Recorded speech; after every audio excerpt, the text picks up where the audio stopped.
Nosotras somos estudiantes del Colegio de Bachilleres del Estado de Oaxaca, plantel 01 Pueblo Nuevo, del grupo 501, equipo 2, y vamos a hablar sobre el sistema nervioso. El equipo está conformado por Merlín Santiago Dinel, Reyes González, Itzela Alejandra, Valencia Carmona, Nancy Lisset, Vázquez Porras Montserrat y Vicente Méndez Daira. Bueno, iniciaremos con la introducción. El sistema nervioso es uno de los sistemas más complejos del cuerpo, tanto en su estructura como en su función. Este percibe cambios físicos y químicos en el ambiente interno y externo y los procesa para mantener la homeostasis. Más de 10 billones de células operan a través de nuestro cuerpo para coordinar las actividades que hacemos, consciente, voluntaria e involuntariamente. El sistema nervioso, además de contribuir al mantenimiento de la homeostasis, también tiene a su cargo nuestras percepciones mediante los sentidos. Nos permite responder al peligro, al dolor, a la temperatura, al tacto. Además, inicia todos los movimientos voluntarios del cuerpo que nos permiten caminar, hablar, bailar. Aunado a esto, el sistema nervioso nos da la posibilidad de pensar, aprender, soñar, asociar, crear, etc. Todas estas funciones corresponden solo a una pequeña parte de las muchas actividades que el sistema nervioso controla. Importancia del estudio del sistema nervioso. Bueno, una de las principales razones por la cual es importante el estudio del sistema nervioso dentro de la psicología es que gracias a ella nos permite comprender la participación de la generación de las conductas del individuo y la función adaptativa que desempeña. También se pueden diagnosticar las diferentes enfermedades relacionadas con las conductas del ser humano y en qué momento es necesario que intervengan otras ciencias, hasta qué momento es indispensable que la psicología intervenga. La estructura básica del sistema nervioso se divide en sistema nervioso central y sistema nervioso periférico.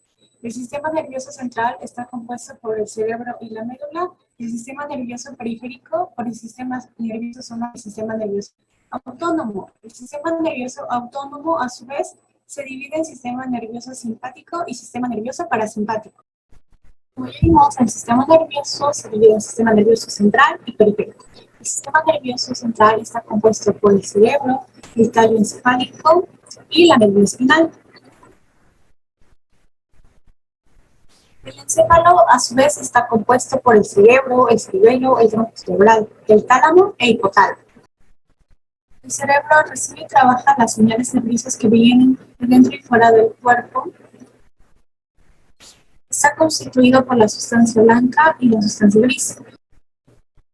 La sustancia blanca es la región interna compuesta por una red de fibras nerviosas que se entrecruzan. La sustancia gris es un conjunto de pliegues que recubren la superficie externa. El cerebro se encarga de la coordinación y del equilibrio del cuerpo. El tronco cerebral es la comunicación entre el cerebro, la médula espinal y los nervios periféricos. Está compuesto a su vez por el mesencéfalo, la protuberancia anular y el bulbo raquídeo. El mesencéfalo conecta y transmite impulsos desde la corteza cerebral hacia ella. La protuberancia anular es un puente que interviene en fenómenos como el estado de alerta y el sueño. El bulbo raquídeo funciona como un nexo entre la médula y el cerebro. Es un lugar estratégico donde se localizan los centros de control de las funciones cardíacas y respiratorias. El tálamo se encarga de procesar información sensorial de los receptores para transmitirla a la corteza cerebral. El tálamo también nos permite interpretar el tacto, el dolor, la temperatura y todos los sentidos, menos el olfato. El hipotálamo responde al instinto de supervivencia como la alimentación, la ingesta de líquidos y el control de la temperatura. El control de la temperatura del cuerpo. Además, ejerce un rol muy importante de conexión entre el sistema nervioso y el sistema endocrino.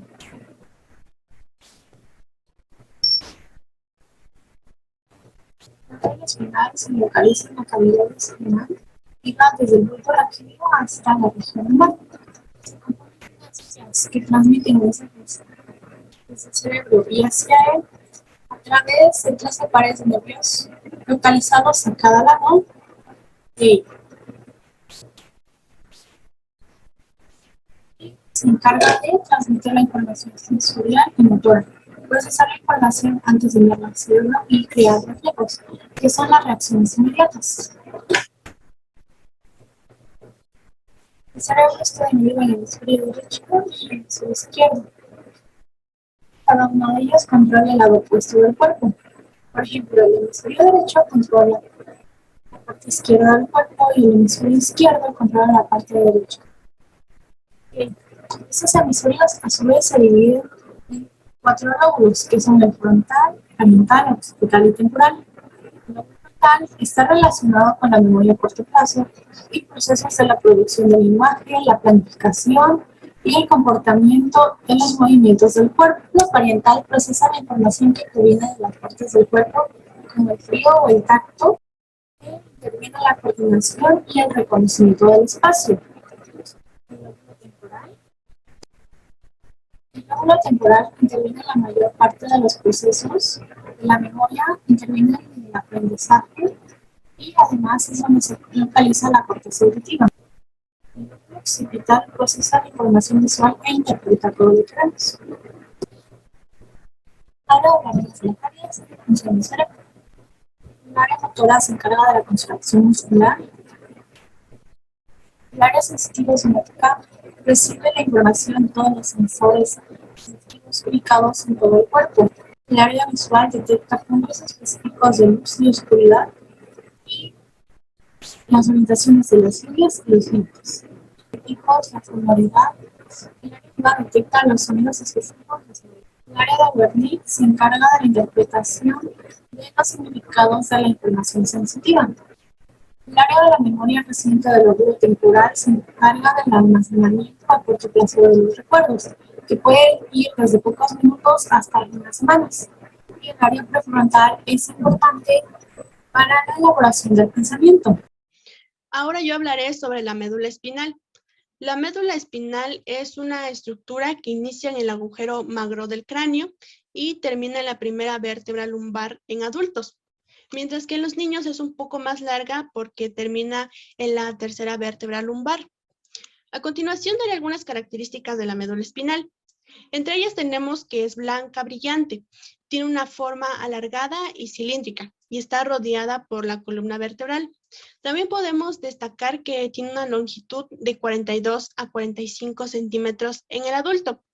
Por otra parte, la médula tiene algunas funciones que son transmitir los impulsos sensoriales del cuerpo al cerebro, así como los impulsos motores del cerebro a los músculos y órganos. Además, también actúa como centro de acciones reflejas. Esto quiere decir que envía respuestas rápidas e involuntarias ante la presencia de un estímulo, sin la intervención del cerebro.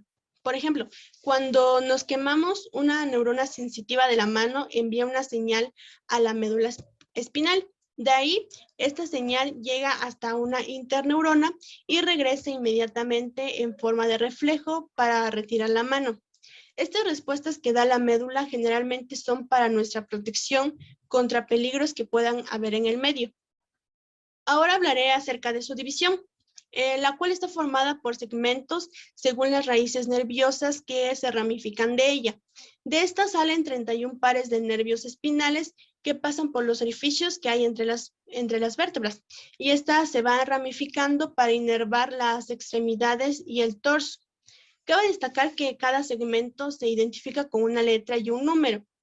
De los 31 pares de nervios que antes mencioné, se dividen a lo largo de la médula espinal de la siguiente forma: 8 pares de nervios cervicales, 12 pares de nervios torácicos, 5 pares de nervios lumbares, 5 pares de nervios sacros y por último un par de nervio coxígeo. Los 8 nervios cervicales se encargan del movimiento de la cabeza, del diafragma, del cuello, del hombro y de los miembros superiores. Los 12 nervios torácicos se encargan del movimiento de las costillas de la respiración, de la columna vertebral, de los músculos de la espalda y cadera.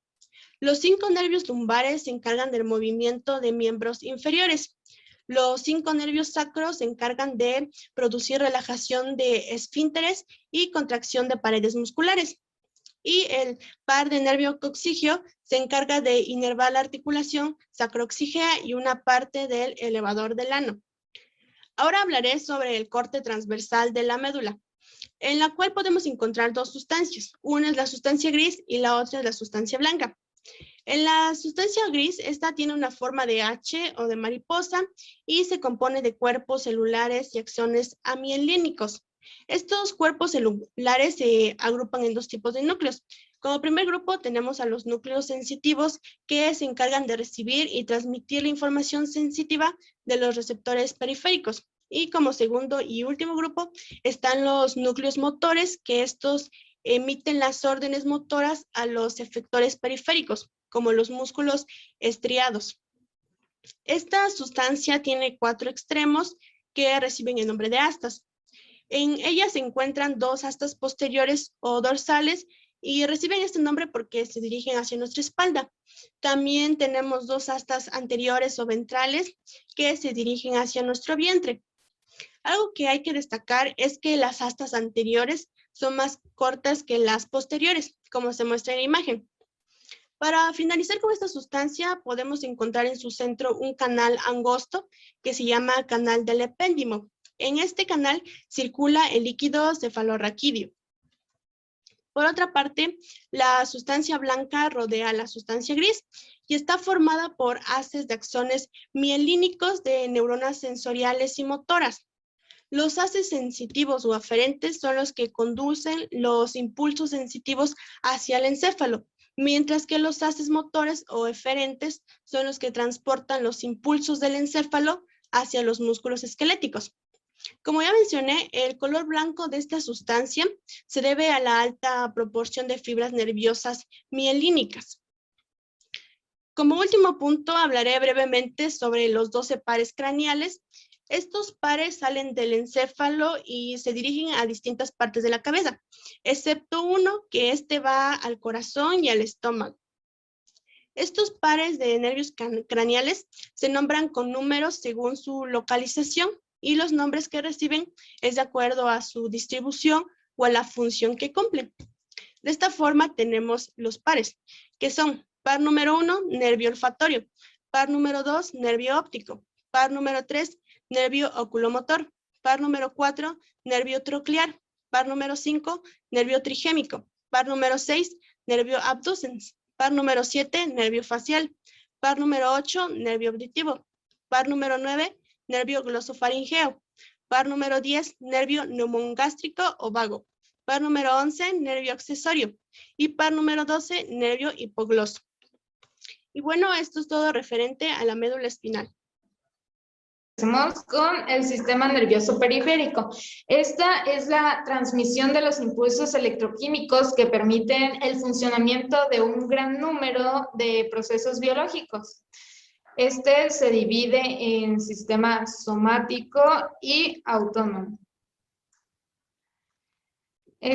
Ahora empecemos con el sistema nervioso periférico somático. Este es el que controla los movimientos voluntarios a través de los músculos esqueléticos como órganos y la piel. Así que podemos decir que es el responsable de controlar los movimientos musculares, como mover la mano, a través del uso de los músculos. Después de esto se va procesando la información sensorial que puede prevenir de estímulos externos, como los sentidos, que es el tacto, olfato, vista y audición.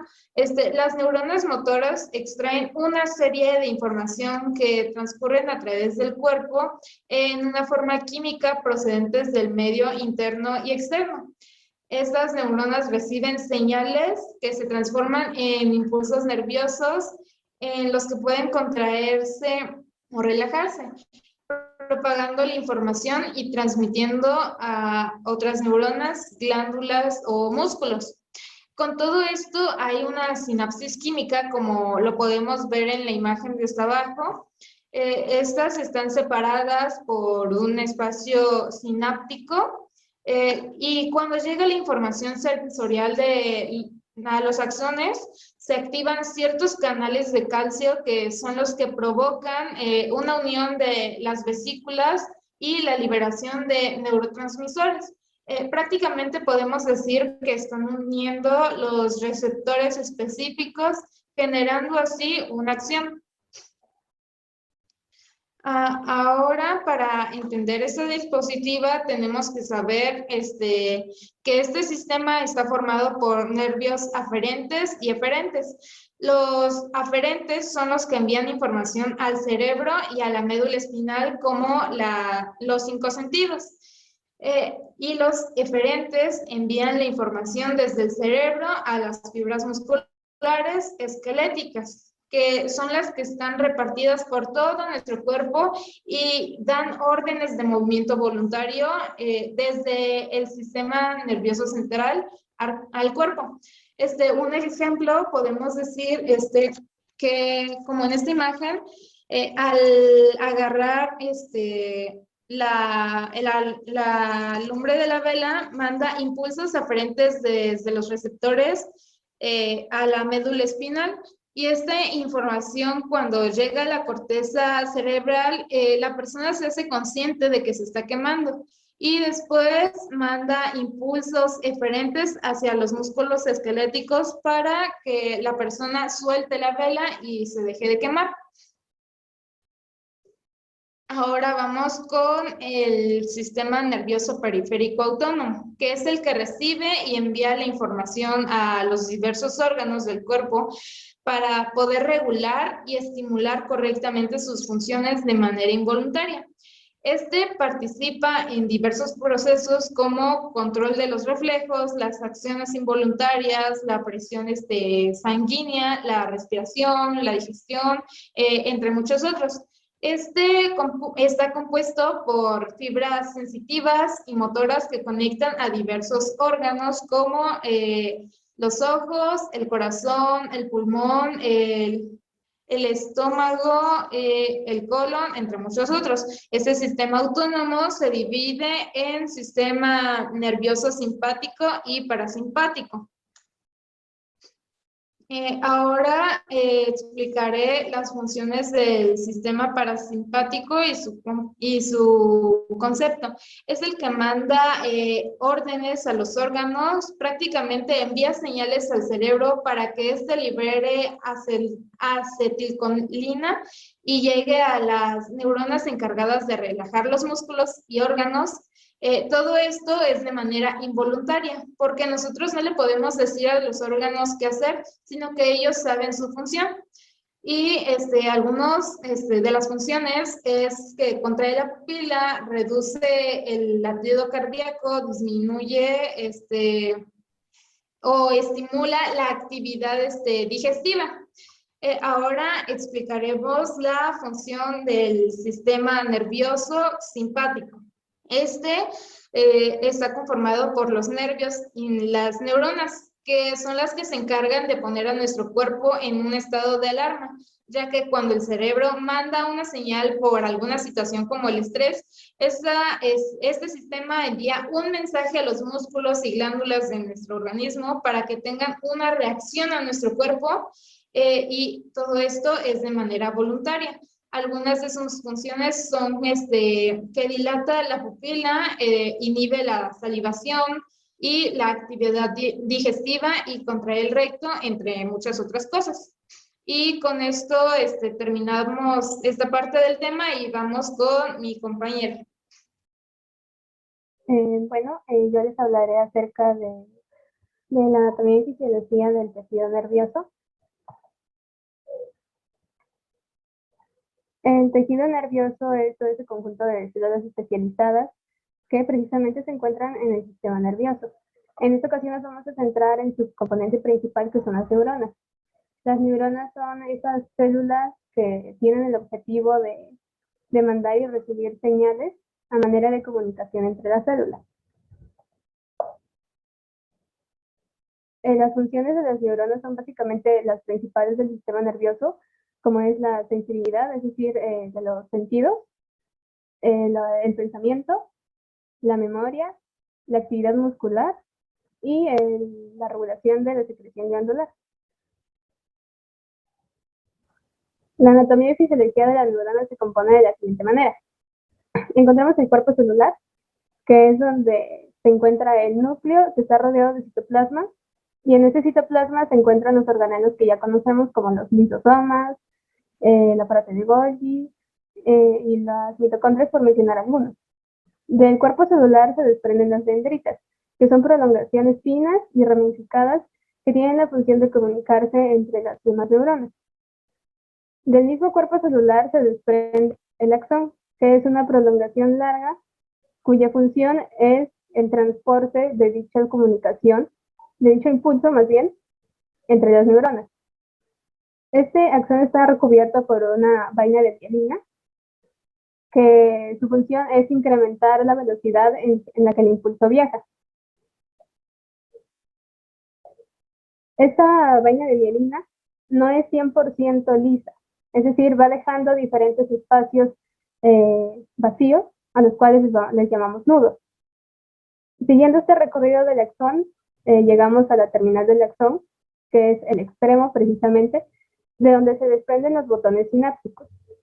Estos botones sinápticos son ya el final de las terminales del axón y contienen las vesículas sinápticas, que son como un tipo de bolsas más o menos, que contienen los neurotransmisores. De esos neurotransmisores hablaremos más adelante. Los tipos de neuronas se clasifican dependiendo de la dirección en la que viaja el impulso nervioso. La primera clasificación son las neuronas sensitivas.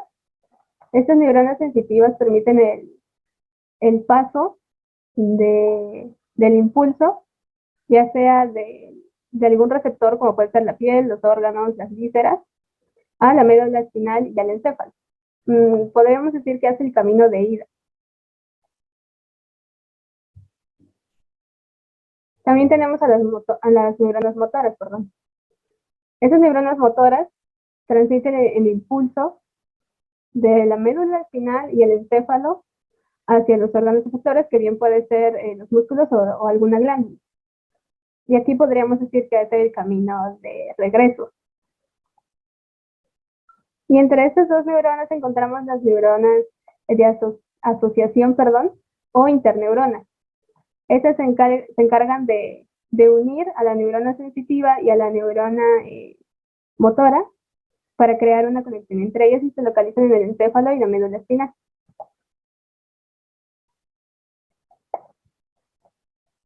Ahora, ¿cómo o en dónde se comunican las neuronas?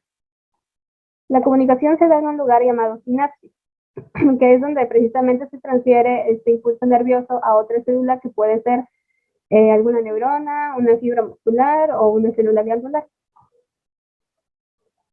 Generalmente las células que participan aquí, porque no solamente son neuronas, reciben los siguientes nombres, que es la célula presináptica y la célula postsináptica.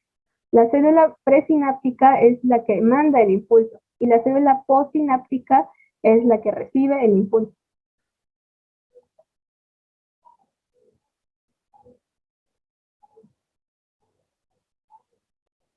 Bueno, hay dos tipos de sinapsis. Vamos a hablar ahora de la sinapsis química. En esta sinapsis se utilizan los neurotransmisores. La estructura que ya habíamos hablado antes sigue cumpliendo sus funciones, solo que ahora vamos a agregar unos elementos más, que es primeramente el espacio sináptico. En este tipo de sinapsis, las células no tienen un contacto físico, por lo que se genera un espacio sináptico que es de aproximadamente de 20 a 50 nanómetros entre las dos neuronas y células que participan. En este espacio van a pasar los neurotransmisores, que son sustancias químicas encargadas de llevar dicha señal o información a la siguiente neurona o célula. Los receptores forman parte de las dendritas de la célula postsináptica y se encargan de recibir a los dichos neurotransmisores. Ahora toca hablar de la sinapsis eléctrica. En esta sinapsis eléctrica sí va a haber un contacto físico entre las células por medio de la membrana plasmática. A través de esta membrana van a crear un tipo de unión llamada unión de hendidura, por donde van a pasar la carga eléctrica, que son iones, en este caso ya no son neurotransmisores. A través de esta unión va a pasar la corriente, y a diferencia de la sinapsis química, esta es más rápida. Y bueno, esto sería todo. Ahora seguimos con el siguiente compañero. Yo les voy a hablar sobre las neurociencias y el sistema nervioso y la relación que éstas tienen con nuestra conducta. Para empezar, debemos entender el concepto de neurociencias. Se le conoce como neurociencia en singular o neurociencias en plural al conjunto de disciplinas científicas que se encargan del estudio de la estructura, funcionamiento, bases moleculares y patologías del sistema nervioso. Es decir, estudian todos los elementos que conforman el sistema nervioso y de cómo esta interacción entre ellas constituyen las bases biológicas de nuestra conducta. Ya vimos el concepto de neurociencias. Ahora nos enfocaremos en la relación del sistema nervioso con la conducta. El cerebro recibe información e influencias externas e internas que permiten desencadenar las conductas más apropiadas en cada momento. Las hipótesis sobre las relaciones entre el sistema nervioso y la conducta pues datan desde hace siglos y tienen una larga historia.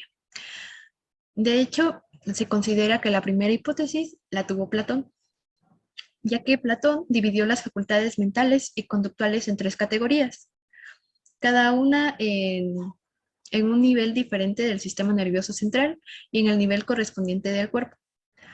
La primera categoría fue la parte divina, que comprende el intelecto, la razón, sensaciones y movimientos voluntarios. Esta la consideró en la parte más alta, que es el cerebro. La segunda categoría es la parte moral, que abarca las emociones. Esta categoría la consideró en las regiones superiores de la médula espinal, que se asocia al tórax y al corazón. La tercera categoría es la parte basal, que esta comprende los apetitos y de igual manera se basa en las regiones de la médula espinal. Bueno, esta se basa en las regiones de la médula espinal y la anterior en las regiones superiores. Esta última, de la parte basal, se asocia principalmente al abdomen y a la pelvis. La siguiente hipótesis fue propuesta por Galeno 5 siglos más tarde. Esta hipótesis tenía 2 pilares. El primero, que hablaba que en el cerebro existía un sistema ventricular de 3 compartimentos. La anatomía fue completamente descrita por Galeno. El segundo pilar decía que en los ventrículos existía una fuerza hipotética que hacía que funcionara el sistema nervioso. El neuma psíquico o espíritus animales de Galeno, el vehículo del alma. A mediados del siglo XVII, René Descartes agregó a la hipótesis de Galeno que el flujo del neuma psíquico a través de los nervios huecos estaba controlado por un alma, que localizó en un órgano único y central en el cerebro, la glándula pineal. Después, como no estaban de acuerdo con lo que se decía anteriormente, Andreas Vesalius decidió investigar más y a través de su obra que publicó, llamada De Humani Corporis Fabrica, demostró que no había una base para el sistema ventricular y que los nervios no eran huecos. Posteriormente, Thomas Wills también publicó una obra llamada Cerebrity Anatomy e indicó que los núcleos cerebrales recibían todas las modalidades sensoriales, por lo que las llamó sensus communis. Propuso que el cuerpo calloso generaba la imaginación, que la corteza cerebral era la sede de la memoria y que juntos controlaban el movimiento voluntario. También propuso que el comportamiento involuntario y que las funciones vitales del cuerpo estaban controladas por el cerebelo. Santiago Ramón y Cajal fue el primer hombre que describió con precisión la fina anatomía del sistema nervioso, misma que le ayudó a elaborar la teoría celular. Esto lo llevó a ser reconocido como el iniciador, cimentador y padre de las neurociencias modernas. En la teoría celular, él describía que las raíces dorsales llevan la información sensorial hacia la médula espinal. En el sistema nervioso se convierte la información motora que sale hacia los músculos por medio de las raíces ventrales. Como lo dice esta diapositiva, el cerebro es un órgano flexible y cambiante que evoluciona a lo largo de la vida. La relación entre el cerebro y la conducta se ve modulada por diferentes aspectos que veremos a continuación. Uno de estos aspectos es el ambiente, ya que modula el desarrollo de diferentes habilidades y el entorno que nos rodea pues influye demasiado en el cerebro y la conducta.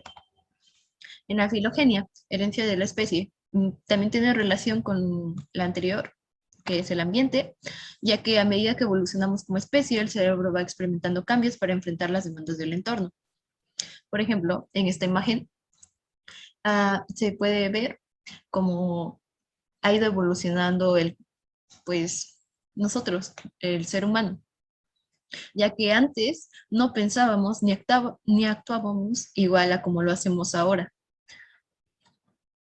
La genética, que va a dirigir cómo y cuándo se van a ir desarrollando las distintas partes de nuestro cerebro. La ontogenia, que es nuestro desarrollo como individuo y a lo aprendido a lo largo de la vida. Y el daño cerebral, que las neurociencias estudian los vínculos entre estructuras cerebrales a través de la observación de individuos con daño cerebral. Lo anterior en este tema ha sido obtenido de un archivo web sobre la Facultad de Medicina UNAM. Agradecemos mucho su atención y esta ha sido nuestra participación sobre el sistema nervioso.